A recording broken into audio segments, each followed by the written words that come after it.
Bharat Ratna doctor Bhimrao Ambedkar को कोटि कोटि नमन। ये कार्यक्रम डॉक्टर भीमराव अंबेडकर के जीवन पर आधारित है, जहां भारत की जनता के प्रति उनके योगदानों को पूरी सजगता से चित्रित और रेखांकित करने का प्रयास है। कार्यक्रम में दिखाई गई घटनाएं लब्ध प्रतिष्ठ पुस्तकों से ली गई हैं। इस कार्यक्रम के जरिए चैनल की ओर से एक विश्वसनीय, सजग और सकारात्मक प्रयास है कि डॉक्टर बाबा साहेब भीमराव अंबेडकर के जीवन की संघर्ष यात्रा एवं गौरव गाथा पूरे आदर के साथ घर घर पहुंचे और उनके योगदानों से सभी संपूर्णता में परिचित और आह्लादित हों।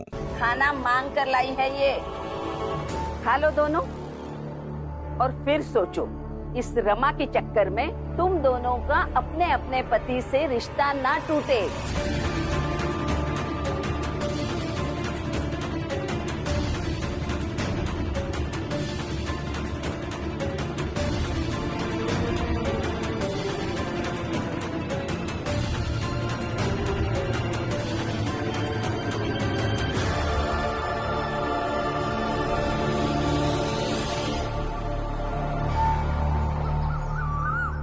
राम जी, राम जी, राम जी। हाँ आया। अरे जल्दी आइए। क्या हुआ? वो आपका बेटा वाला वहाँ घायल पड़ा है। क्या? वाला घायल पड़ा है?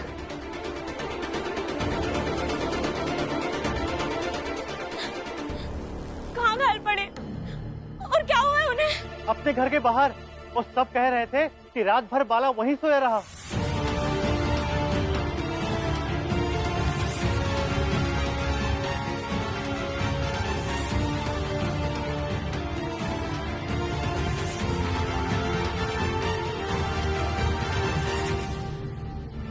जाने दे उन लोगों को, उनके नाटक से हमें क्या लेना देना। कई सालों से नाटक देख रही हूँ ये भाभी मैं, अब कोई फर्क नहीं पड़ता। ठीक है, आने दे उन्हें, मैं फर्क डालूंगी सब पर।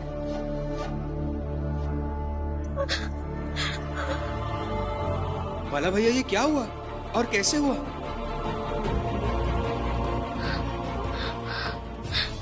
बाला, ये क्या हो गया? ये क्या हो गया आपको? अब ठीक तो है ना? तुमसे मतलब, तुम्हें तो सम्मान चाहिए ना, बराबरी का अधिकार चाहिए, तो जाओ मांगो इन सब से। मेरे तकलीफ से क्या लेना देना है तुम्हें? भैया ये कैसी बातें कर रहे हैं आप? सही है, मैं तो जो भी कहता हूँ सब ऐसी वैसी बातें हो जाती है, तो फिर तुम्हें क्यों कुछ पूछना और सुनना है?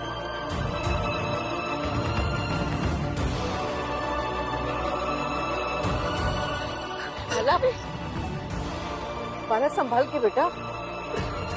चाहो तुम सब यहाँ से, ठीक हूं मैं। नहीं, हम आपको छोड़कर कहीं नहीं जाएंगे। छोड़कर तो चली गई ना।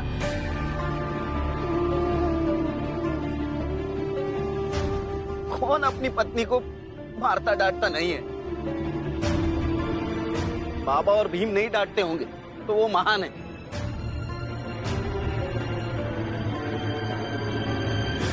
लेकिन ये दुनिया सिर्फ महान लोगों से नहीं बनती है, दुनिया में महान लोगों के साथ साथ साधारण लोग भी होते हैं, और मैं साधारण ही हूँ। तुम बनो महान। रुक जाइए, आप गुस्सा मत करिए। देखो, गुस्से में नहीं, बड़े प्यार से और शांति से समझा रहा हूँ। तुम्हें अगर मेरे साथ आना है तो इन लोगों से उतना ही संबंध रखना होगा जितना कि मैं रखता हूँ।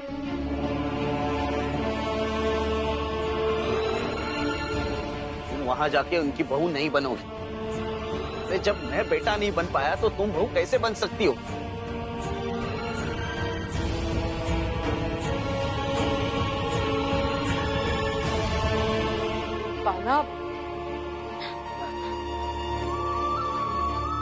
मुझे जो कहना था मैंने कह दिया, बाकी तुम्हारी मर्जी।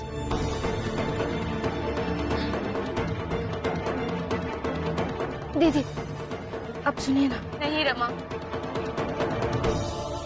जब पति नहीं रहेंगे तो किसका विरोध और किसके हक की बातें करूंगी? हाँ, और इस वक्त वो दर्द में, उन्हें मेरी जरूरत है रमा। रुकिए, रुकिए।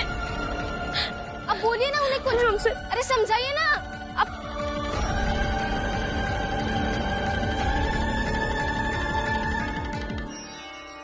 बाला,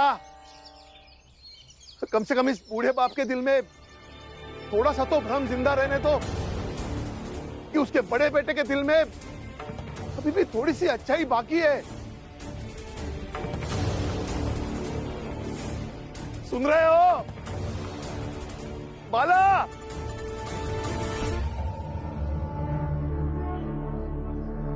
आपने कुछ बोला क्यों नहीं? उन्हें समझाया क्यों नहीं आपने? स्त्री का मन, भाभी का मन अभी बहुत दुखी होगा रमा। उनके मन के ऊपर घाव होंगे जो अभी अभी बाला भैया करके गए। अंदर से बहुत दर्द हो रहा होगा उन्हें अभी। सोचो, थोड़ी देर के लिए खुद को भाभी की जगह पर रख के सोचो, शायद तुम भी वही करती जो भाभी ने अभी किया।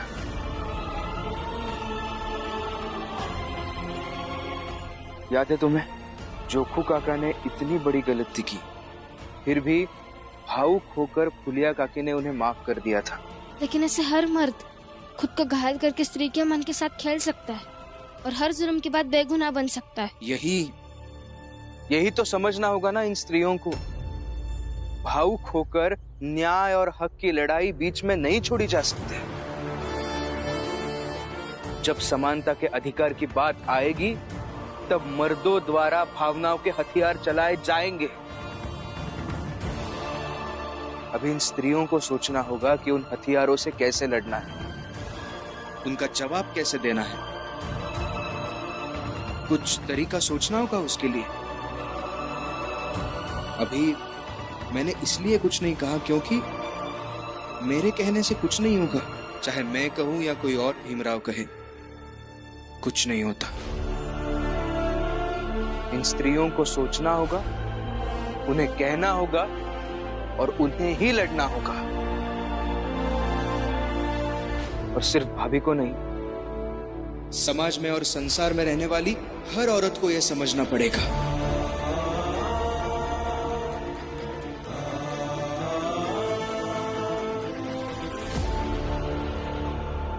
जीजाबाई, जीजाबाई, क्या हुआ हितेश भाऊ? एक खुशखबरी है। कैसी खुशखबरी? बाला की पत्नी बाला के साथ चली गई।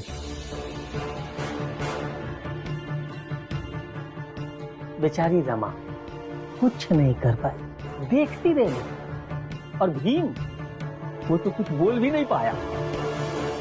बस राम जी चिल्लाते रहे और बाला एक नहीं सुनी। ये तो सच में बहुत खुशी की खबर है हितेश भाऊ।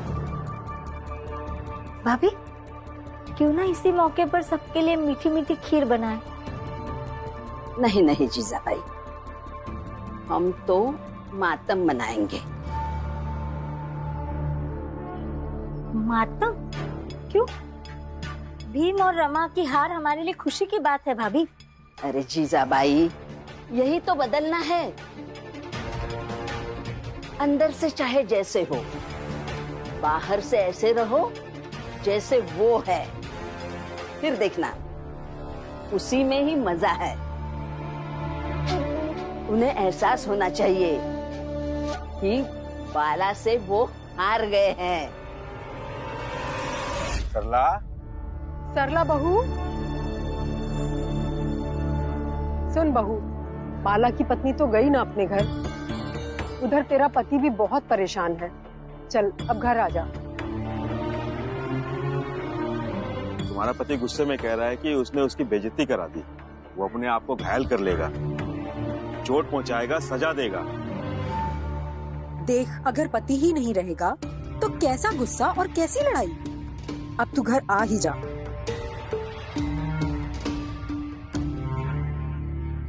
भावुक होकर न्याय और हक की लड़ाई बीच में नहीं छोड़ी जा सकती। जब समानता के अधिकार की बात आएगी तब मर्दों द्वारा भावनाओं के हथियार चलाए जाएंगे।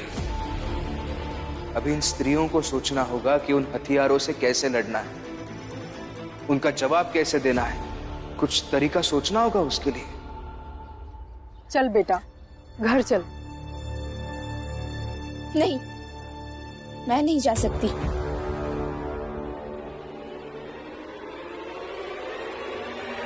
समानता के अधिकार की लड़ाई हो तो भावनाओं के हथियार चला ही जाएंगे। अब उन हथियारों से कैसे सामना करना है वो तो स्त्री को खुद सोचना होगा, तरीका निकालना होगा। और मेरा तरीका ये है कि मुझे मजबूर करके कोई घर लेके नहीं जा सकता।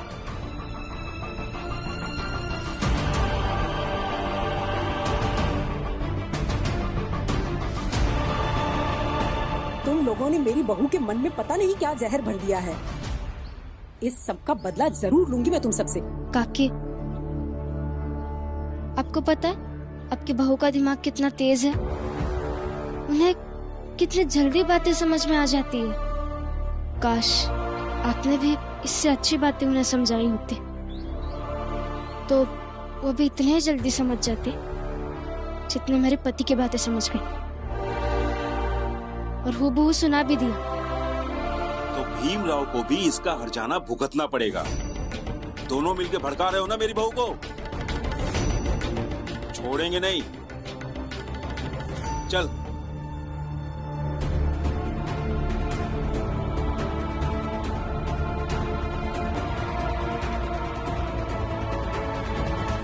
अरे तुम आ गई, तुम क्यों नहीं गई? इसलिए ताकि मुझे भी बराबरी का हक मिल सके। और आप बार बार रमा बीबी के खिलाफ भड़काने के लिए सामने मत आ जाए कीजिए। ढंग से बात करो। यही तो औरतों का सबसे बड़ा दुख है कि औरतों को ढंग एक औरत ही हमेशा सिखाती रहती है। और फिर रमा जैसे कोई औरत अगर अच्छी बात सिखाती है तो वो बुरी बन जाती है। बहुत बुरा लग रहा होगा ना? अपना ही बेटा घायल होकर अपनी पत्नी को साथ ले गया और रमा की क्रांतिकारी सोच धरी की धरी रह गई। मुझे और जीजाबाई को बहुत बुरा लग रहा है। सगुना बाई, बुरा लग रहा है ना? तो जाओ जीजाबाई के पास और फूट फूट के रो। या खड़े खड़े तमाशा क्यों कर रही हो? तू क्या समझेगी हमारा दर्द? हम तो इंतजार कर रहे थे हमारे बहुओं का कि वो कब आए और चूल्हा चौका संभाले और कब खाना बनाए।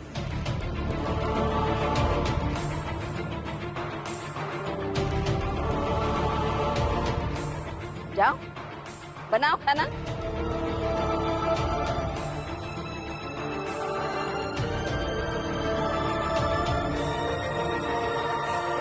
आप लोगों के बेटे से अच्छा तो वो बाला है, तो कम से कम अपनी बीवी को तो वापस ले गया। अरे मुझे या मेरे बेटे को नहीं चाहिए वो सरला। बस एक बार उसे भीम के घर से निकाल के अपने घर ले आए, फिर चाहे उसे जलाकर मार ही क्यों न दे। यही तो अभी जैसे सारे पड़ोसी बेइज्जत करते हैं वैसे जीवन भर करते रहेंगे कि बहू को संभाल नहीं पाए। दरअसल आप लोगों में है ना बुद्धि की कमी है। आप लोग ये नहीं जानते हैं कि किसी के विरोध को कैसे हथियार बनाया जा सकता है।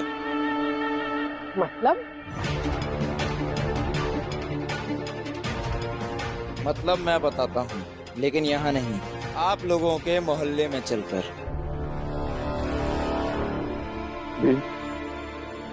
बाला पर मुझे विश्वास नहीं है। तुम जाकर पता करना बाला की पत्नी की हालत कैसी है। विश्वास नहीं है मतलब बाबा? मेरा बेटा, मैं उसे बचपन से जानता हूं। बचपन में वो जब भी गलती करता था और उसे लगता था कि उसे डांट पड़ेगी, वो बीमार होने का बहाना करता था। एक दो बार तो जानबूझकर वैद्य से ऐसी दवाई लेकर खा ली, वो सचमुच बीमार पड़ गया।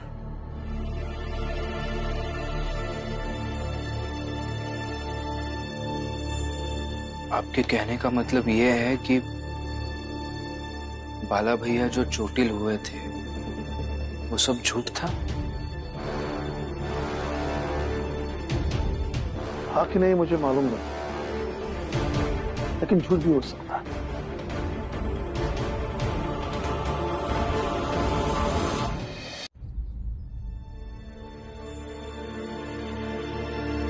भैया हम एक काम करते हैं, रमा खाना बना लेगी, उसके बाद मैं, रमा और लक्ष्मी एक बार फिर बाला की पत्नी को मिलकर आते हैं।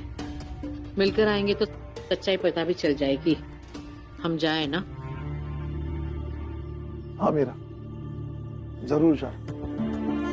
कल तक तो हम बाला की पत्नी को जानते नहीं थे, पहचानते नहीं थे, लेकिन अब हम उसे जानते हैं, पहचानते हैं, मिले भी हैं, तो उसका ख्याल रखना हमारा फर्ज बनता है। जा मीरा।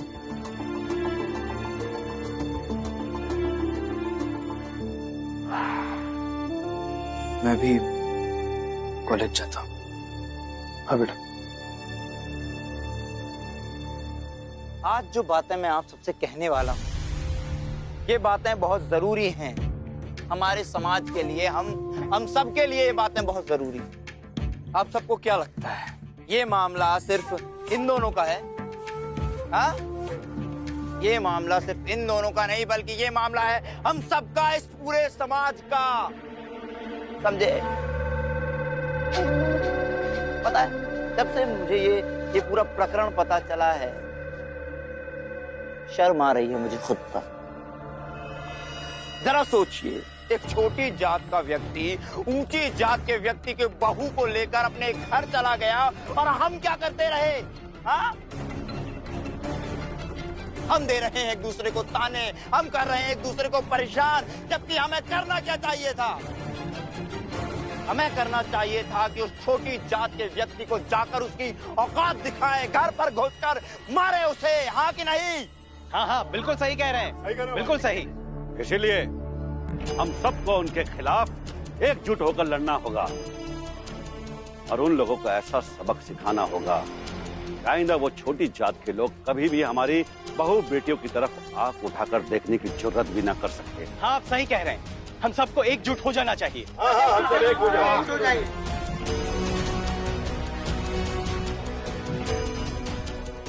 और पता है, जिसके खिलाफ हमें एकजुट होना है, उस समाज का सबसे ढीठ व्यक्ति कौन है? कौन? वो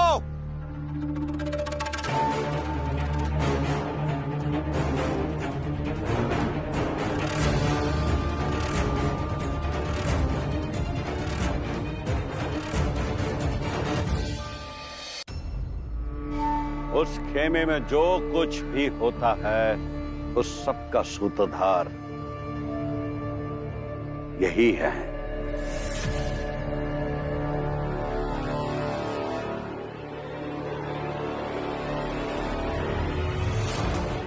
फिर तो आज हम उसे सबक सिखा के रहेंगे। सबक सिखा के रहेंगे। चलो।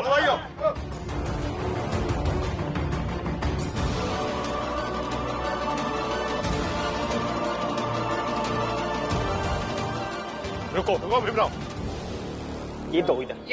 ये क्यों? छोड़ो। अरे क्या कर रहे हो? छोड़ो इसे, छोड़ो। छोड़िए।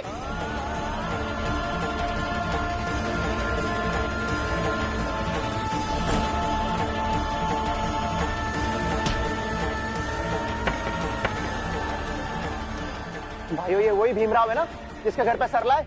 हाँ। भाइयों, हमें इसकी चाल में जाना होगा, वहाँ जाके इन्हें समझाएंगे। हाँ हाँ, जरूर समझाएंगे। रुक जाइए।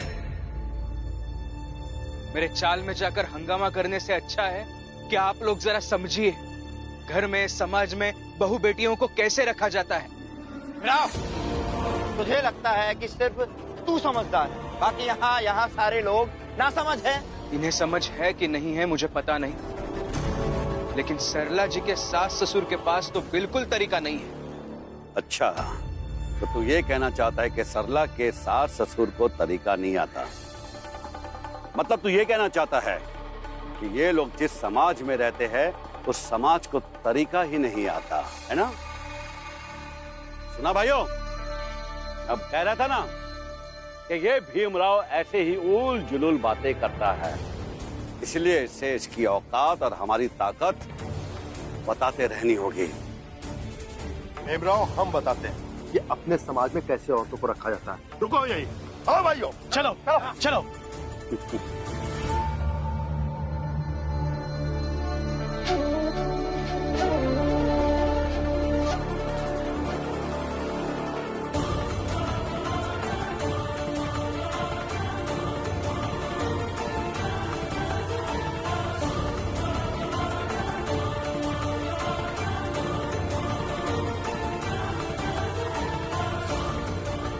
ये है मेरी पत्नी और हम अपनी पत्नियों को लाठी मार के रखते हैं और आगे भी रखेंगे। क्या